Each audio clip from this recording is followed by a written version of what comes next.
नमस्कार, स्वागत करती हूँ आप सभी का खबरों का पंचनामा में। मैं हूँ आपके साथ पूजा।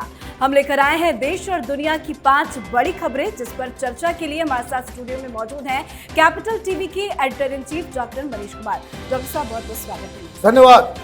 तो आज 5 बड़ी खबरों की चर्चा करेंगे, विश्लेषण जानेंगे डॉक्टर मनीष जी से, लेकिन सबसे पहले नजर डालते हैं हेडलाइंस पर। पंजाब कांग्रेस में सुलह के फॉर्मूले पर दिल्ली से चंडीगढ़ तक हलचल तेज। 10 विधायकों ने हाईकमान को भेजा पत्र, सोनिया गांधी लेगी अंतिम फैसला। मीडिया पोर्टल न्यूज क्लिक पर ईडी का शिकंजा, विदेश से फंडिंग की बात आई सामने। श्रीलंका मूल के बिजनेसमैन के खिलाफ जांच में जुटी ईडी। यूपी चुनाव नजदीक आते ही मायावती को याद आए ब्राह्मण। बहकावे में आकर ब्राह्मणों ने बीजेपी को दिया था वोट, कहा 2007 का समीकरण दोहराने की तैयारी। अनिल देशमुख की बड़ी मुश्किलें, भ्रष्टाचार मामले में अनिल देशमुख पर ईडी की बड़ी कार्रवाई। नागपुर के पुश्तैनी घरों पर छापेमारी। एक बार फिर हुई इमरान की किरकिरी, नाक के नीचे से अफगान राजदूत की बेटी का अपहरण। बेइज्जती के बाद 48 घंटे में दोषियों को पकड़ने के दिए आदेश।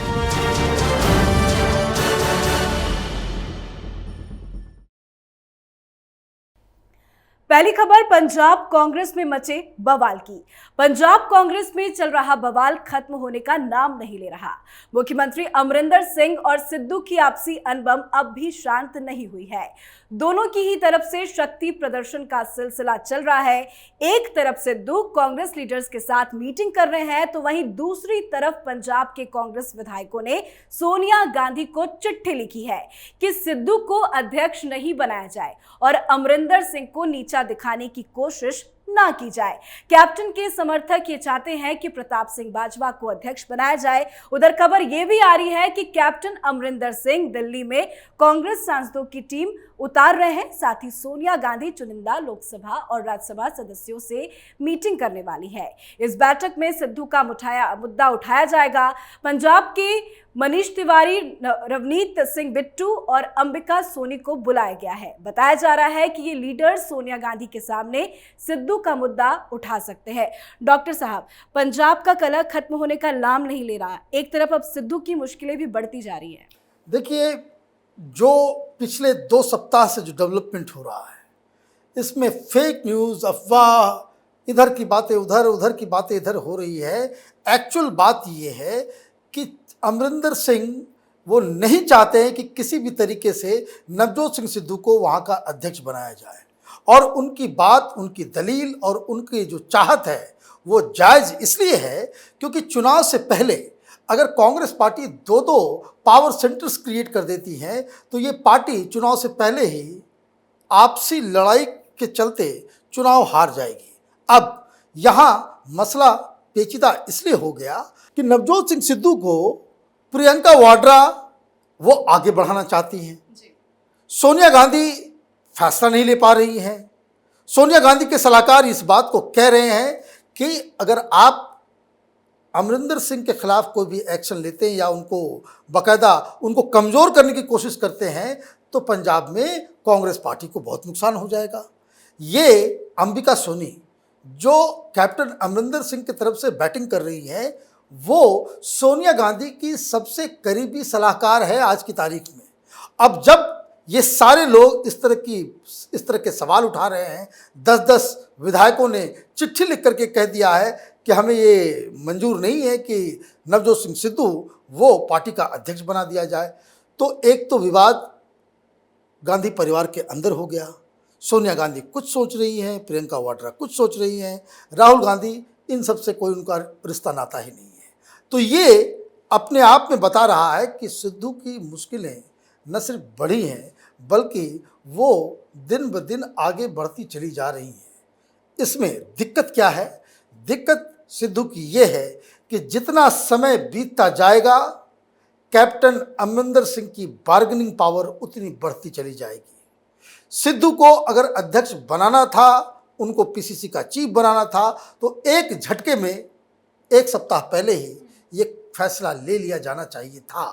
अब राजनीति तो राजनीति है, वो जितना समय बीतता जाएगा सिद्धू अध्यक्ष पद की कुर्सी से उतनी ही दूर चलते चले जाएंगे। अब खबर मीडिया पोर्टल न्यूज क्लिक के फ्रॉड की करते हैं। ईडी को न्यूज पोर्टल न्यूज क्लिक के खिलाफ मनी लॉन्ड्रिंग के अहम सबूत मिले हैं। ईडी के मुताबिक श्रीलंका क्यूबा मूल के एक कारोबारी नेविले रॉय सिंघम ने PPK NewsClick studio private limited को 38 करोड़ रुपए की बड़ी फंडिंग की थी। इस कारोबारी का संबंध चीन से बताया जा रहा है। वेबसाइट को ये रकम 2018 से 21 के बीच विदेश से भेजी गई थी। वहीं ईडी के मुताबिक कारोबारी नेविले का संबंध चीन की सत्ताधारी party communist party of China के एक प्रोपेगेंडा संगठन से है। इस खुलासे से यह साबित होता है कि स्वतंत्र मीडिया के नाम पर कुछ लोग चीन की दलाली कर रहे हैं और देश के खिलाफ साजिश में अहम भूमिका निभा रहे हैं। डॉक्टर साहब, आपसे जानना चाहेंगे कि देश में जिस तरह से ये गद्दार बैठे हुए हैं, यहाँ बैठकर चीन की दलाली कर रहे हैं, उनके साथ ये कार्रवाई होनी चाहिए या नहीं? देखिए, बिल्कुल ये सफाई अभियान जो है वो होना चाहिए, क्योंकि आप देखिए ये तमाम लोग, इसमें कौन से लोग हैं? ये न्यूज़ क्लिक वही है, विशाल शर्मा जिस पे प्रोग्राम करते हैं, भाषा सिंह प्रोग्राम करती हैं, वहाँ पे कमलेश जी का प्रोग्राम करते हैं। तो ये सारे लोग वहाँ बैठ के इस तरह का प्रपंच रचते हों जहाँ जिस कंपनी को अमेरिका से पैसे आ रहे हों। ये पैसा कहाँ से आ रहा है? ये जो सिंघम साहब हैं ये अमेरिका में बैठे हुए हैं, अमेरिका में कुछ कंपनियां वो चलाते हैं, लेकिन जो ईडी से जो पूरी जानकारी मिली है वो ये बता रहा है कि वो दरअसल अमेरिका में बैठ के वो मीडिया मैनेज करते हैं, परसेप्शन ठीक करते हैं, प्रोपेगेंडा करते हैं। किसके लिए? तो चीन की सरकार के लिए। मैं आपको बता दूं, अगर हमारे आर्काइव में आप जाएंगे तो इस तरह की 2-3 वीडियोस मिलेंगी कि जिसमें ट्रंप के दौरान वहाँ की मीडिया को किस तरीके से चीन फंडिंग कर रहा था, उस पर हम लोगों ने एक बहुत ही डिटेल रिपोर्ट बनाई थी। तो ये लोग उस काम में लगे हुए हैं। अब वहां से पैसे आ रहे हैं 3 साल में 38 करोड़। यहां बिल्कुल लूट मची हुई है क्या? वेबसाइट चलाने के लिए 3 साल में आपको 38 करोड़ रुपए चाहिए? ये दाल में कुछ काला है। और ये काला क्या है? हमने फरवरी 9 को एक वीडियो हमने बनाया था जिसके अंदर हमने इसकी पूरी डिटेलिंग दी थी कि किस तरीके से ये एक तरह से मनी लॉन्ड्रिंग का एक अड्डा बना हुआ है। ये लेफ्ट लिबरल कबाल का ये तथाकथित वेबसाइट्स, चाहे उसमें क्विंट हो, चाहे वो प्रिंट हो, चाहे वो तमाम तरह के लोग, चाहे वायर हो, इन सब का काम यही है कि आप विदेश से पैसा लेकर के आएँ और यहाँ तथाकथित एक्टिविस्ट लोगों को आप पैसे दें। अब ये मसला सीरियस इसलिए है कि न्यूज़ क्लिक का पैसा गौतम नौलखा को गया है। गौतम नौलखा को 21 लाख रुपए दिए गए हैं न्यूज़ क्लिक के इसी पैसे से। अब ये गौतम नौलखा है कौन? ये तो नोन, अभी जेल के अंदर है भीमा कोरेगांव केस में, और इसके रिश्ते पाकिस्तान की आईएसआई अलगाववादियों के साथ है। ये तो एक नोन फैक्ट है जिसकी वजह से उनको जेल डाला गया है। तो ये कहने का मतलब ये है कि आपने सही कहा कि ये गद्दार गैंग जो है हिंदुस्तान के अंदर में, ये चीन से पैसे लेता है, पाकिस्तान से पैसे लेता है, और जो देश विरोधी काम में यहाँ लिप्त हैं उनको पैसे पहुंचाया करता है। जी बिल्कुल, तो ईडी की बड़ी कार्रवाई है और उम्मीद है कि जल्द नए खुलासे भी हो सकते हैं।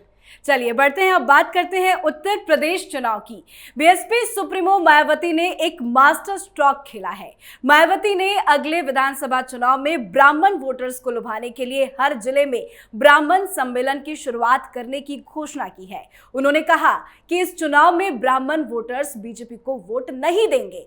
मायावती ने बताया कि ब्राह्मणों को जोड़ने के लिए 23 जुलाई से हम अभियान की शुरुआत कर रहे हैं और ये अभियान अयोध्या से सांसद सतीश चंद्र मिश्रा की अगुवाई में शुरू हो रहा है। मायावती ने कहा कि बीजेपी और कांग्रेस ने दलितों को पिछले चुनाव में बहकाने की खूब कोशिश की थी और उनके साथ खूब खिचड़ी भी खाई और खिलाई, लेकिन उन्हें दलितों पर गर्व है क्योंकि दलित उनके बहकावे में नहीं आएंगे। डॉक्टर साहब, ऐसे में एक बार फिर से मायावती ने खेला कर दिया है। देखिए, मायावती एक अपनी बनी बनाई फार्मूले के ऊपर वो काम कर रही हैं। 2007 में इसी फार्मूले के ऊपर, जिसमें दलित, मुस्लिम और ब्राह्मण, ये 3 चंक के वोट के साथ वो 2007 में अपनी बदौलत वो चुनाव जीतने में कामयाब रही थी और उन्होंने सरकार बनाई थी।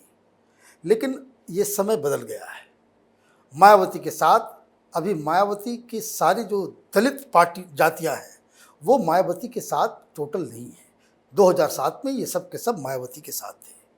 ब्राह्मण उस वक्त बसपा के साथ इसलिए आए क्योंकि भारतीय जनता पार्टी उस समय बहुत ही वीक हुआ करती थी।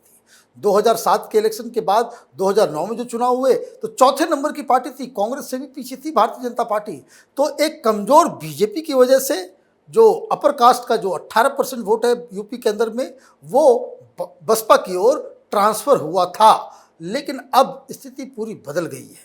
लेकिन एक बात तो मानना पड़ेगा कि मायावती का ये मास्टर स्ट्रोक इसलिए है कि मायावती एक कभी भी उस तरह के एक्सट्रीम आइडियोलॉजी के साथ वो राजनीति नहीं करती हैं।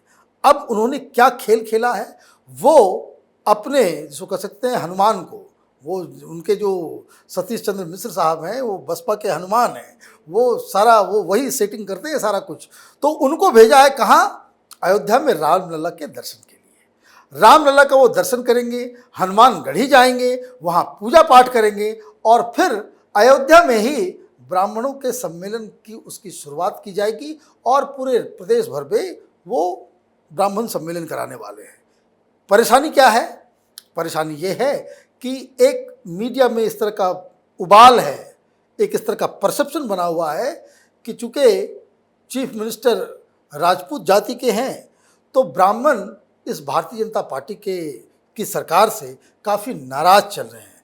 नाराज़गी है, कुछ पॉकेट्स में ज़रूर है, लेकिन इतना भी नहीं है कि ये लोग भारतीय जनता पार्टी को छोड़ के ऐसी पार्टी के साथ जाए जो मुसलमानों के साथ गठबंधन कर रही है। जी बिल्कुल, और देखने वाली बात होगी कि रामलला अपना आशीर्वाद बीएसपी को देते हैं या नहीं। चलिए अब खबर महाराष्ट्र से है। पूर्व गृह मंत्री अनिल देशमुख के घर पर ईडी ने छापेमारी की है।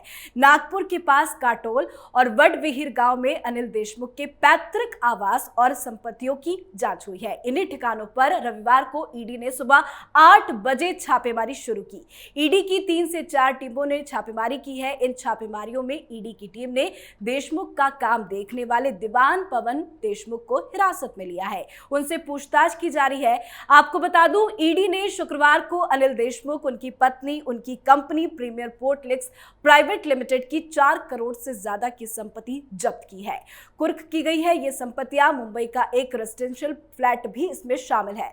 डॉक्टर साहब, पैतृक संपत्ति में क्यों छापेमारी की जा रही है? देखिए, ये ईडी और अनिल देशमुख के बीच लुका छुपी का खेल चल रहा है। लुका छुपी का खेल इसलिए चल रहा है कि ईडी बार बार उनको समन भेज रही है कि आप आएँ, आपसे कुछ बातचीत करनी है, आपसे पूछताछ करनी है। ये कानूनी दांवपेच फंसा करके वो बार बार उस समन की अवहेलना कर रहे हैं। वो नहीं जाना चाहते। क्यों वो नहीं जाना चाहते? वो इसलिए नहीं जाना चाहते क्योंकि ऑलरेडी उनके 2 सहयोगियों को ईडी ने पूछताछ के लिए बुलाया था और गिरफ्तार कर लिया था। और इनको ये भनक है कि अगर वो ईडी के सामने प्रस्तुत होते हैं तो ईडी उन्हें गिरफ्तार कर लेगी। इसलिए ये कानूनी दांवपेच अपनी जगह पे चल रहा है।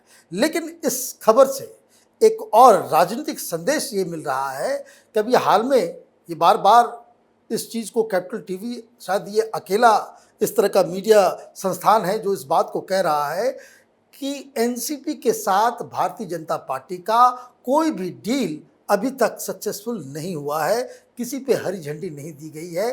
बात होती है लेकिन देवेंद्र फडणवीस इस बात पे अड़े हुए हैं कि वो न तो शिवसेना के साथ ना एनसीपी के साथ कोई गठबंधन बना करके सरकार बनाने जा रहे हैं। देवेंद्र फडणवीस का कहना है कि ये सरकार इतनी अनपॉपुलर हो चुकी है कि हमें सीधे चुनाव में जाना चाहिए और इसलिए इसको कह सकते हैं कि जो सेंट्रल एजेंसियां हैं वो एक्सीलेटर दबा रही हैं। शुक्रवार को 4 करोड़ 20 लाख की संपत्ति जब्त हुई। अब फिर से छापा पड़ा है कुछ और नई इन्फॉर्मेशन के साथ। तो ये कार्रवाई लगातार वो चलती रहेगी जब तक अनिल देशमुख ईडी के सामने पहुंचते नहीं, ईडी उन्हें गिरफ्तार नहीं करती। मतलब ये कि अनिल देशमुख का गिरफ्तार होना ये बिल्कुल तय है। आखिरी खबर पाकिस्तान से जुड़ी हुई। एक बार फिर पूरी दुनिया के सामने पाकिस्तान का मुंह काला हुआ है। अफगानिस्तान में बढ़ती हिंसा के बीच पाकिस्तान पर न केवल तालिबान की मदद के आरोप लगे हैं, बल्कि दुनिया भर में इमरान खान बेइज्जती का सामना कर रहे हैं। पाकिस्तान के मुंह पर एक करारा तमाचा उस वक्त लगा जब अफगानिस्तान के राजदूत की बेटी का अपहरण कर उसे यातनाएं दी गई, जिसके बाद अफगानिस्तान के विदेश मंत्रालय ने पाकिस्तान के प्रति अपने वरिष्ठ अधिकारियों की सुरक्षा को लेकर चिंता जताई। अब प्रधानमंत्री इमरान ने बढ़ते दबाव के बीच देश के आंतरिक मंत्री शेख रशीद अहमद को आदेश दिया है कि अपहरण करने वाले अपराधियों को पकड़ने के लिए सभी संसाधनों का इस्तेमाल किया जाए। अफगान राजदूत नजीबुल्लाह अली खील की बेटी का इस्लामाबाद में अपहरण हुआ।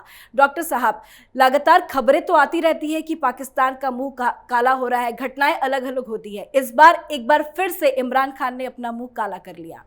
दो घटनाएं हो रही हैं जिसकी वजह से पाकिस्तान बैकफुट पे है। अफगानिस्तान की सरकार, वहाँ की जनता को पाकिस्तान पे ज़रा सा भी भरोसा नहीं है और लगातार वहाँ के विदेश मंत्रालय की तरफ से पाकिस्तान के खिलाफ बयान आ रहे हैं। क्यों आ रहे हैं, इसकी वजह बिल्कुल ही साफ है। बताया ये जा रहा है कि पाकिस्तान से 10,000 आतंकी, वेल ट्रेंड आतंकी तालिबान के साथ उनको भेजा गया है कि आप वहाँ जाएं और वहाँ जो अफगान की जो सरकार है, जो लेजिटिमेट गवर्नमेंट है, उसको गिराने में तालिबान की मदद करें।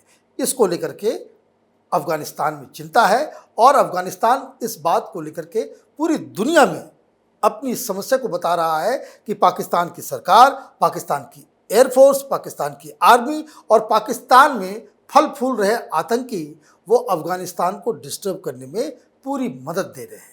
तो ये उस तरह का मसला हो जाएगा कि जिसमें पाकिस्तान एक आतंकी देश ही डिक्लेयर हो सकता है। एफएटीएफ की तलवार ऑलरेडी लटक रही है, ये एक अलग मसला है।